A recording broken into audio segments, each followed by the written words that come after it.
కార్యక్రమాన్ని ప్రారంభించే ముందుగా గురువు గారికి వందనాలు తెలియచేసుకుంటూ ఈరోజు జూమ్ సెక్షన్లో పాల్గొన్న మీ అందరికీ ధన్యవాదాలు. మరి ధ్యానం ఎందుకు, జ్ఞానం ఎందుకు అంటే, ధ్యానం అన్నది భగవంతుణ్ణి తెలుసుకోవడానికి, జ్ఞానం అన్నది మరి తానెవరో తెలుసుకుంటూ, మరి చిట్ట చివరిగా తానే భగవంతుడని తెలుసుకుంటూ ఉండడానికే ఈ జ్ఞానం పెంచుకోవాలి మనం. మరి అయితే గురువు వచ్చే వరకు, ఆ సద్గురువులు వచ్చే వరకు మనకి ఈ సత్యం బోధపడక శరీరం నేననుకుంటూ బ్రతికాం. మరి సద్గురువు వచ్చాక శరీరం నువ్వు కాదు, ఆత్మవే నువ్వు, ఆత్మే భగవంతుడు, నువ్వే దైవానివి అని చెప్తారు. మరి నేను దైవం అనుకుంటే దైవంలా ఉన్నానా, ఆ దైవం యొక్క లక్షణాలు నాకు ఉన్నాయా అని ఎవరికి వాళ్ళు విచారణ చేసుకోవాలి. అసలు దైవం ఎలా ఉంటాడు? ఆకారంగా కాదు, దైవం యొక్క మరి ఏ లక్షణాలతో ఉంటే దైవం అంటారు అన్నది, ఆ లక్షణాలు మనకున్నాయా లేదా అన్నది ఎప్పటికప్పుడు విచారణ చేసుకుంటూ ఉండాల్సిందే. అవి లేకపోతే అవి అలవర్చుకోవడానికి, అలా ఉండడానికి ప్రయత్నించడానికే ఈ సాధన. మరి ఎందరో మహానుభావులు, ఋషులు, యోగులు ఎన్నో రోజులు తపస్సులు చేసి, సాధనలు చేసి, తానెవరో తెలుసుకుని, ఆ లక్షణాలు తెలుసుకుని, ఆ లక్షణాలన్నీ వాళ్ళ నిజ జీవితంలో ఆచరించుకుని వారి దైవాలుగా ఎదిగిన వాళ్ళు ఎందరో ఉన్నారు. సాధన చేసే వాళ్ళకి ఈ ప్రకృతి అన్నీ ఇవ్వడానికి రెడీగా ఉంటుంది. భగవంతుడు ఈ సృష్టిని సృష్టించి మరి ఎవరైతే తన్ని తెలుసుకుంటారో ఆ తెలుసుకున్న వారికి ఈ సృష్టి అమ్మలా కాపాడుతుంది ఈ ప్రకృతి అని ఒక నియమం పెట్టాడు. కానీ ఆ సాధనని మర్చిపోయి వేదనలో బతుకుతూ మాకు అవి కావాలి, ఇవి కావాలి అని కోరుకుంటూ మరి ఎన్నో రకాల దారులు వెతుక్కుంటున్నారు. కానీ ఇవన్నీ కూడా, దారులన్నీ కూడా గమ్యాన్ని చేర్చే మార్గాలు కావు. ఒక్క ధ్యానమే, శ్వాస మీద ధ్యాస, ఈ సాధన ఒక్కటే మనం అనుకున్న గమ్యం, లక్ష్యం. ఇవన్నీ చేర్చడానికి మార్గాలు అని మనము తెలుసుకోగలగాలి.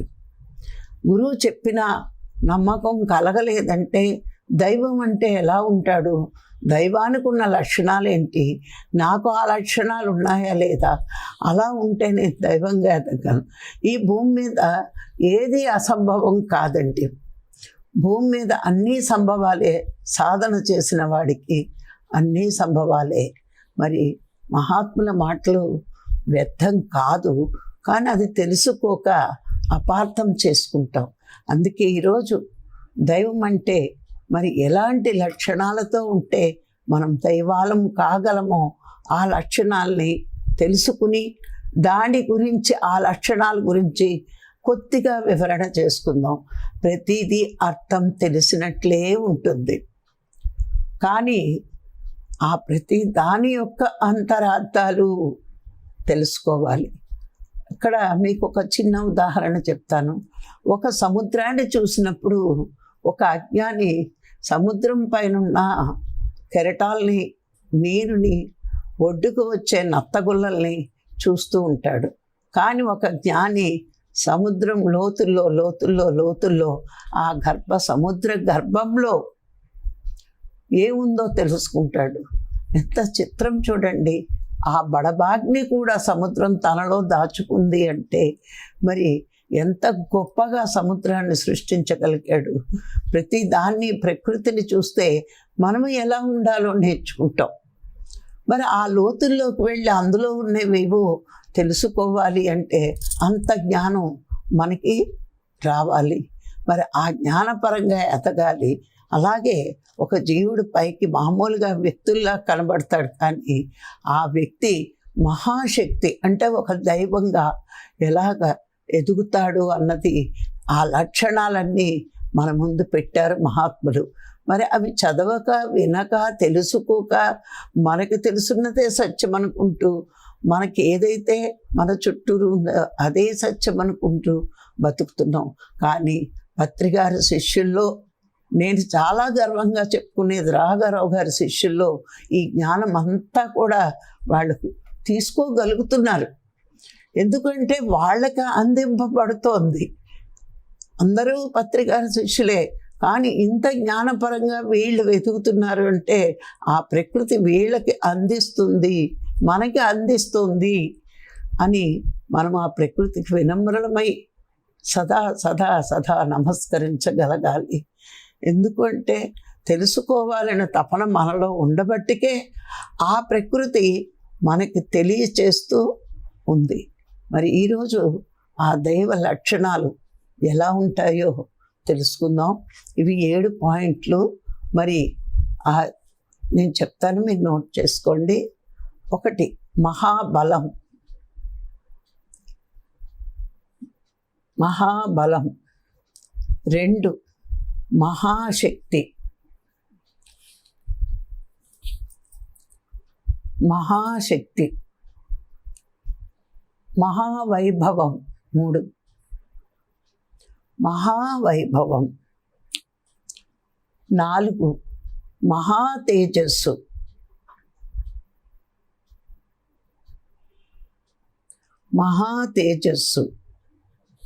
5 మహావివేక ప్రజ్ఞ. మహావివేక ప్రజ్ఞ.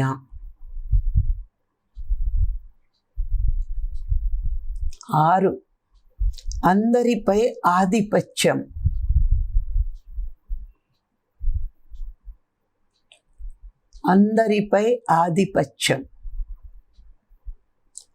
7 దేన్ని ఆశించని మహాపరిత్యాగం. దేన్ని ఆశించని మహాపరిత్యాగం. ఈ 7 ఉంటే మనం దైవంగా వెతికినట్టు. ఈ 7 లక్షణాలు మనలో ఉండాలి. రోజు సాధన చేస్తున్న మనము, రోజు జ్ఞానాన్ని వింటున్న మనము, మనకి తగిన రీతిలో మనం జ్ఞానాన్ని బోధిస్తున్నప్పుడు రోజు ఇవి చదువుకుంటూ నాకు ఇందులో ఎన్నున్నాయి, నేను ఎంత ఎదుగుతున్నాను, ఎంత ఎదగవలసి ఉంది, ప్రతి వాళ్ళు తెలుసుకోవాలి. కొంచెం ఎదిగితే, గోరంత ఎదిగితే ఎదిగినట్టు కాదు, కొండంత ఎదిగినా ఇంకా నేర్చుకోవాల్సింది ఉంది అనే మనస్తత్వం మనకు ఉంటే మనం చాలా చక్కగా ఎదుగుతాం. ఎప్పుడు కూడా నేర్చేసుకున్న దాని మీద 10 మందికి నేర్పుతున్నా, నేర్చుకోవలసింది ఉంది అని ఎరుకలో ఉంటూ ఆ నేర్చుకుంటూ ఉంటేనే నేర్పడానికి ప్రకృతి ఎప్పుడు రెడీగా ఉంటుంది. మరి మొట్టమొదటి పాయింట్ మహాబలం. మహాబలం బలం కాదు, మహాబలం అంటే అది నీలో నిక్షిప్తంగా ఉంది, నీలో నిద్రారణమై ఉంది.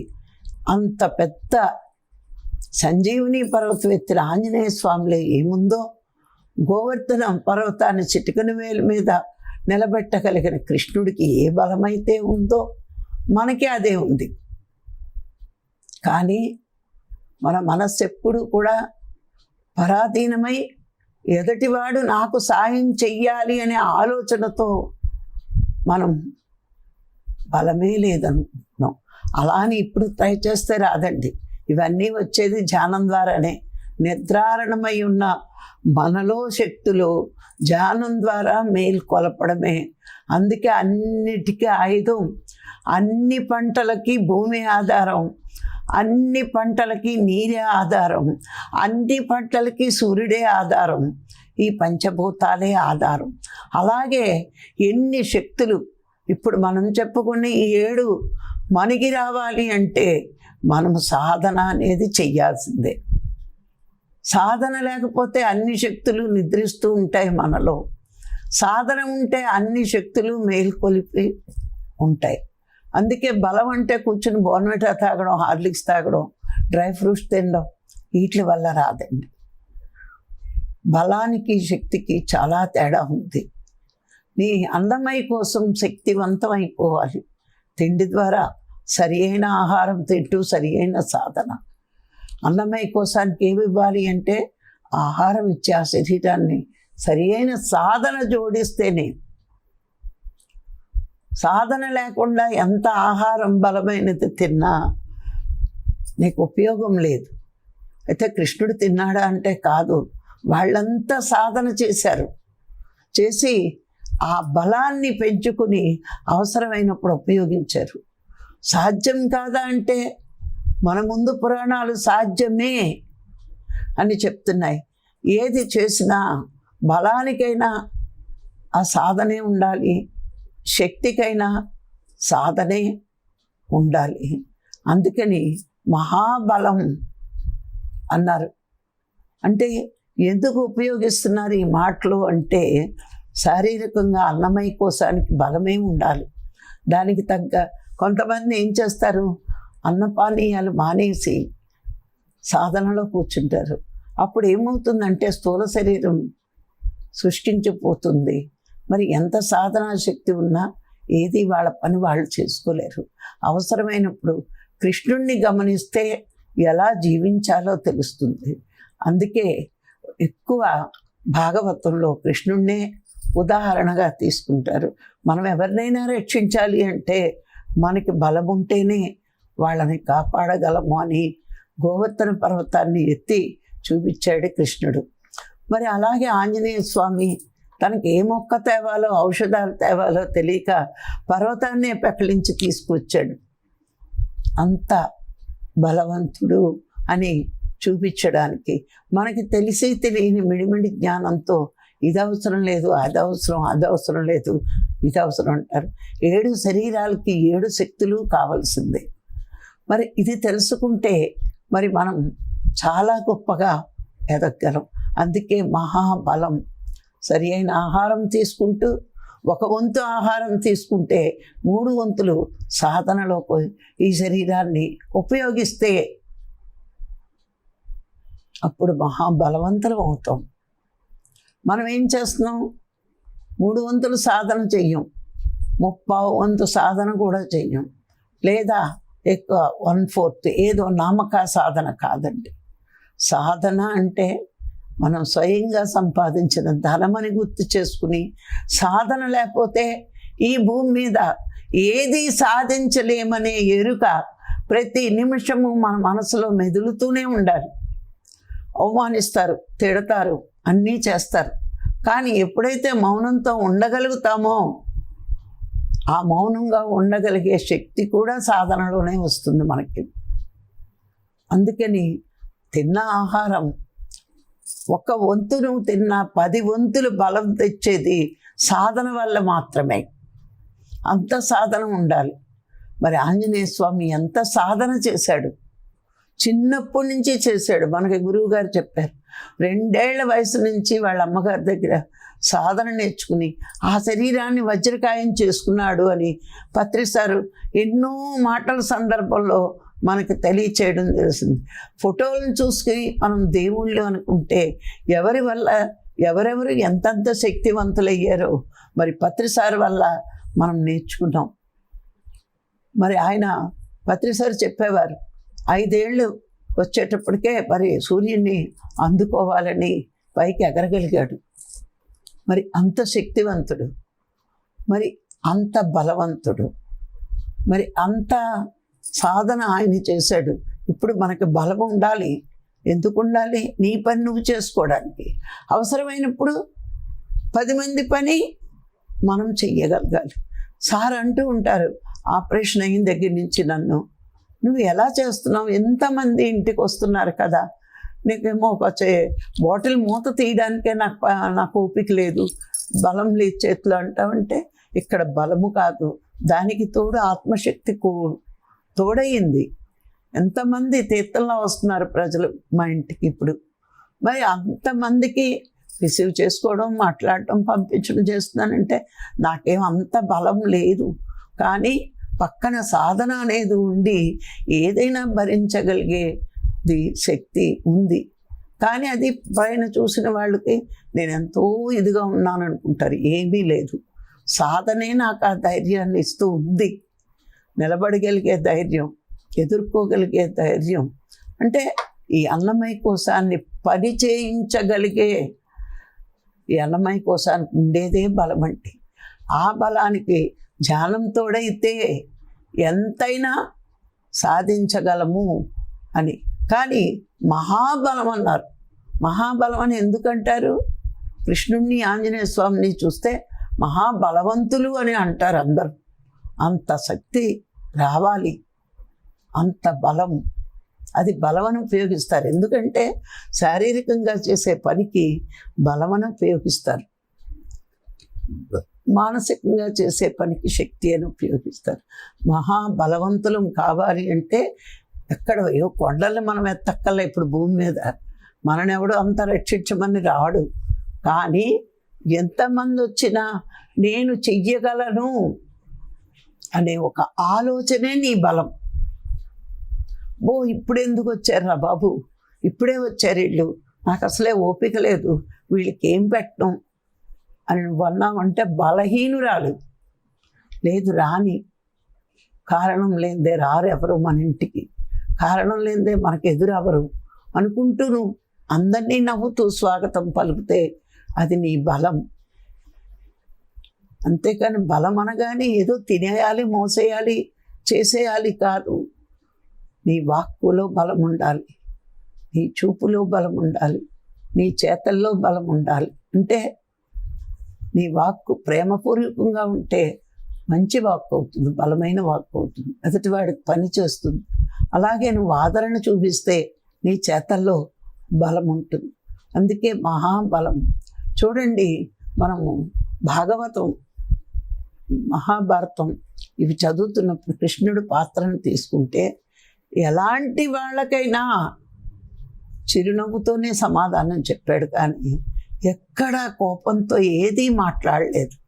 అందుకే ఆయన భగవద్గీత చెప్తున్నప్పుడు మాటని ఎలా మాట్లాడాలి అని చెప్పినప్పుడు అనుద్వేగంగా అన్నాడు. అంటే ఉద్వేగపూరితంగా ఎప్పుడూ మాట్లాడొద్దు, అనుద్వేగంగా మాట్లాడు అన్నాడు. అంటే అక్కడేంటి, ఆ మాటలు ఎలా మాట్లాడాలి అంటే ఆ మాట కోపం రాకుండా మాట్లాడగలిగే శక్తి అంత బలంగా ఆయనలో ఉంది. ఇష్టంగా, ప్రేమపూర్వకంగా, అనుద్వేగంగా అని చెప్పడం మనకెందుకు చెప్పాడు అంటే అలా ఉంటే నీ మాటకి బలం వస్తుంది అని మనకి నేర్పడం జరిగింది. మహాబలం అంటే మొత్తం ఇంద్రియాలన్నీ కూడా ఎప్పుడు బాగా పని చెయ్యడమే మహాబలం. మన కోసం మనం పని చేయడం కాదండి, మన ఇంద్రియాలు కూడా మన కోసం కాకుండా మన చుట్టూరు మన ఉన్న ప్రపంచం కోసం కూడా పని చెయ్యగలిగితే మనం మహాబలవంతులు. ఇప్పుడు మన స్థితి ఎలా ఉందంటే మన పని మనమే చేసుకోలేకపోతున్నాం, ఇంకా చుట్టూరు వాళ్ళ పని మనమేం చేయగలం. ఎప్పుడు ఆ సాధన మనకున్నప్పుడు, ఆ సాధన మనం చెయ్యగలిగినప్పుడు. ఎప్పుడు గమనించండి, ఈ సృష్టిలో ఏమి కొనుక్కోవాలన్నా డబ్బు ఉండాల్సిందే మూలం. ఇది అందరికీ తెలిసిన పరమసత్యం. అలాగే మన దేహంతో ఏ పని చెయ్యాలన్నా, కన్ను చూడాలన్నా, చెవి వినాలన్నా, నోరు మాట్లాడాలన్నా, ఏది చెయ్యాలి అన్నా మనసే కదా. ఆ మనసుకి బలం రావాలి అంటే సాధన చెయ్యాల్సిందే. ప్రపంచంలో డబ్బు ఎలా అవసరమో ఆధ్యాత్మిక జీవితంలో గొప్పగా ఎదగాలి అంటే సాధన వల్ల మాత్రమే. ఇంకా దేని వల్ల రాదు. అందుకే ప్రతి విషయానికి సాధన ఎంత అవసరమో మనం గమనించుకుంటూ వెళ్ళాలి. ఇప్పుడు మనం నేర్చుకుంటున్న ఈ పాఠాలన్నీ కూడా సాధన వల్ల ఏమి సాధించగలమో అన్నీ నేర్చుకుంటున్నాం మనం. ఇప్పుడు ఏదో సాధన బాగుంది, సంకల్పాలు నెరవేరుతాయని కాదండి.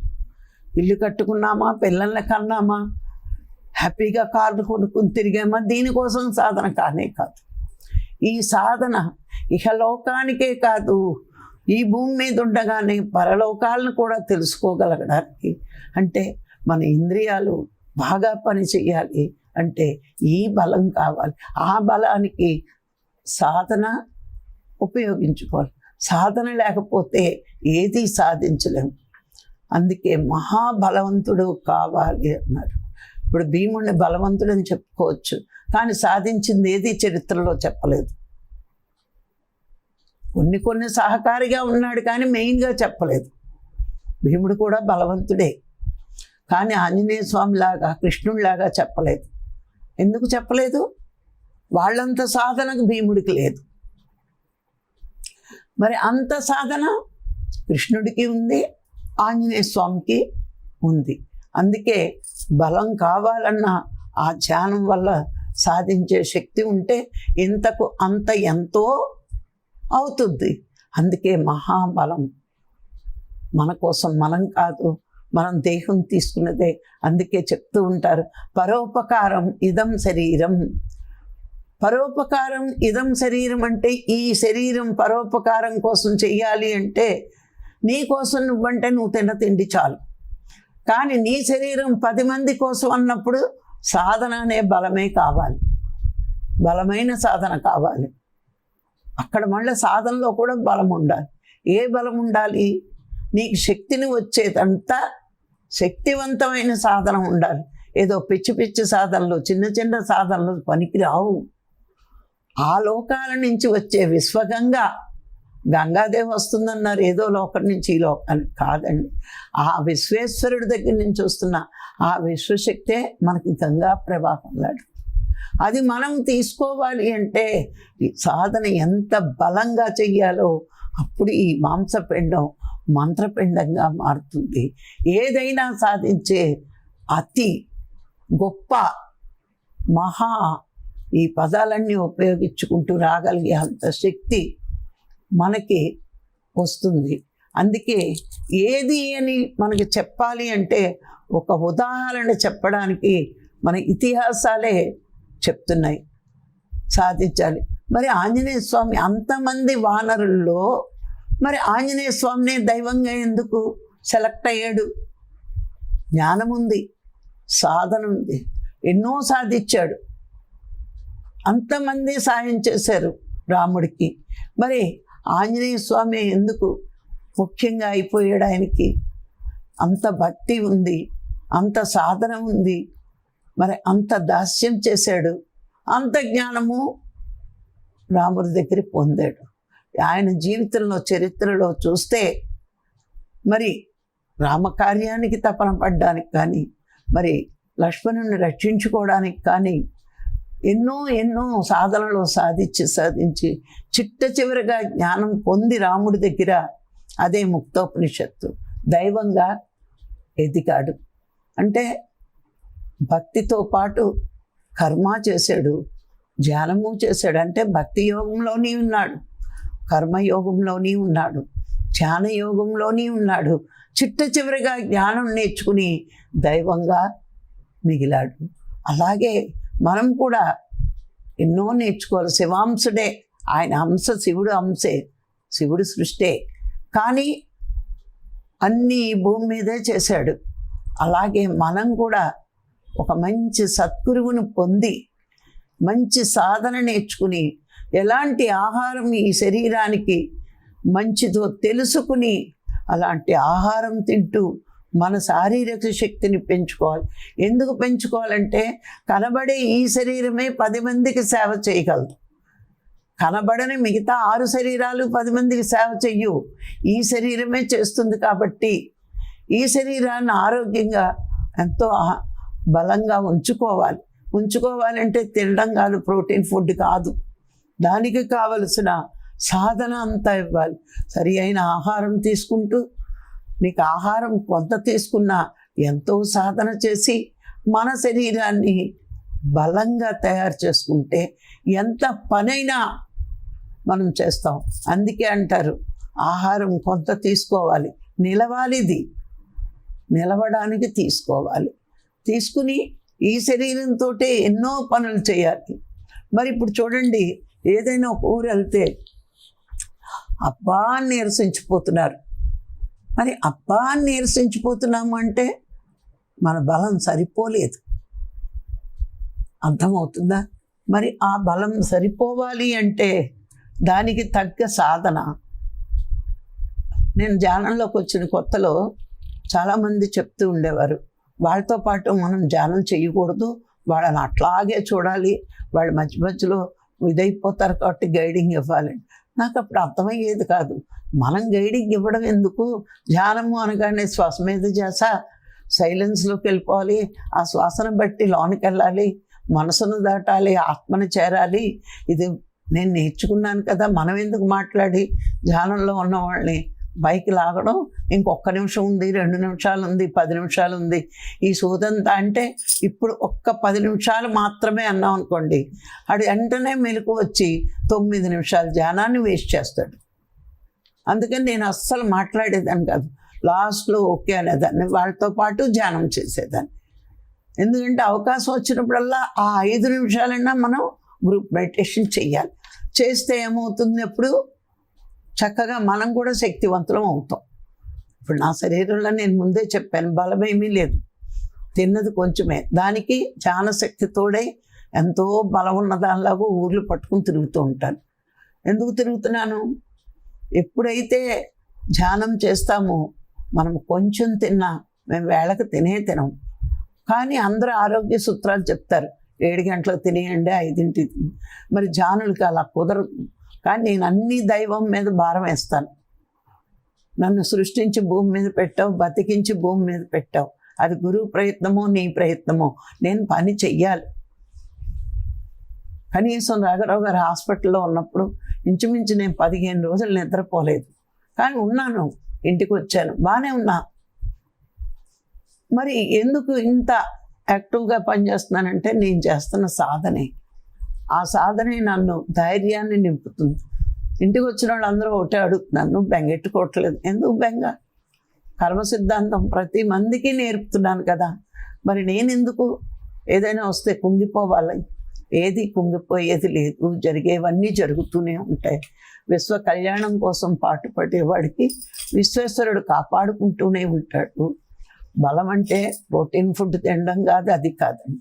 మనము శరీరానికి ఎంత కావాలో అంత తీసుకుంటూ దానికి తోడు సరిగని. ఇప్పుడు ఒక మొక్క వేస్తాం, అది ఏపుగా పెరగాలి అంటే ఎరువు వేయాలి, వేస్తున్నాం కూడా, పెద్ద పెద్దవి రావాలి అంటే. అట్లాగే మనం తిన్న ఆహారం మన శరీరానికి బలం తేవాలి. మామూలు బలం కాదు, మహాబలం రావాలి అంటే. మహాబలం అంటే మనం ఎందుకు కోరుకోవాలి? 10 మంది కోసం ఈ శరీరాన్ని నేను ఉపయోగించగలగాలి అని మనంగా అనుకోగలిగితే అప్పుడు సరి అయిన సాధన చేసి మన శరీరాన్ని ఎంతో బలంగా ఉంచుకోగలుగుతాం. సాధన లేకుండా నువ్వు ఎంత తిండి తిన్నా రావాల్సింది వస్తూనే ఉంటుంది. సాధన 10 మంది కోసం పాటు పడాలి అనే కోరిక నీ అంతరాంతరాల్లో నుంచి వచ్చినప్పుడు నువ్వు కొంచెం తిన్నా నువ్వు 10 మంది కోసం పనిచేసే అంత శక్తి నీలో పెరిగిపోతుంది. అందుకే బలం ఫుడ్ నుంచి రావచ్చు, కానీ మహాబలం సాధన నుంచే వస్తుంది.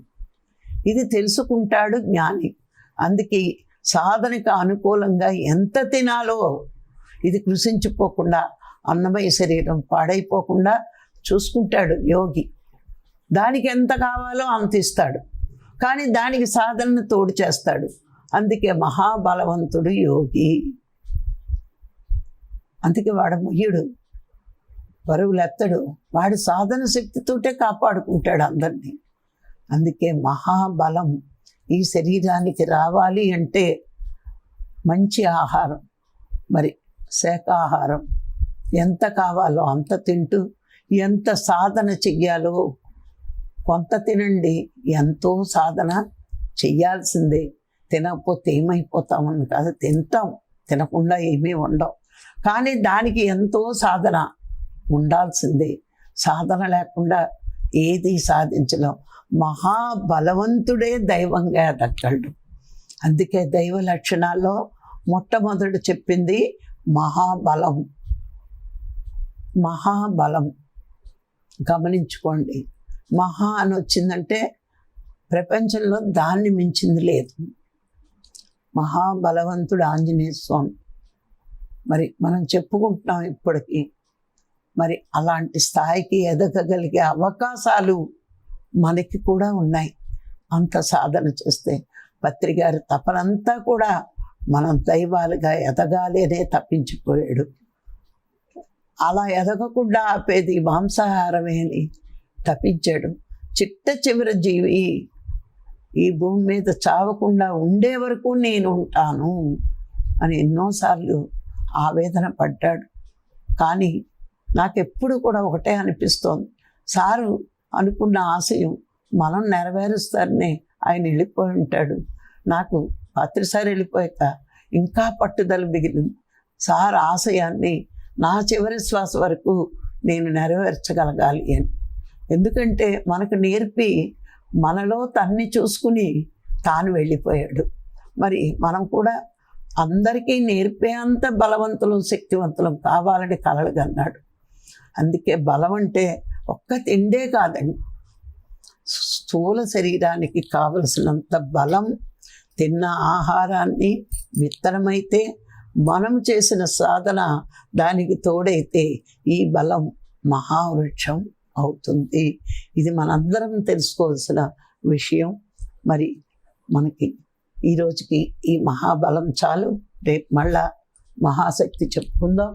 మరి ఈ అవకాశం ఇచ్చిన మీ అందరికీ మరీ ధన్యవాదాలు. Thank you.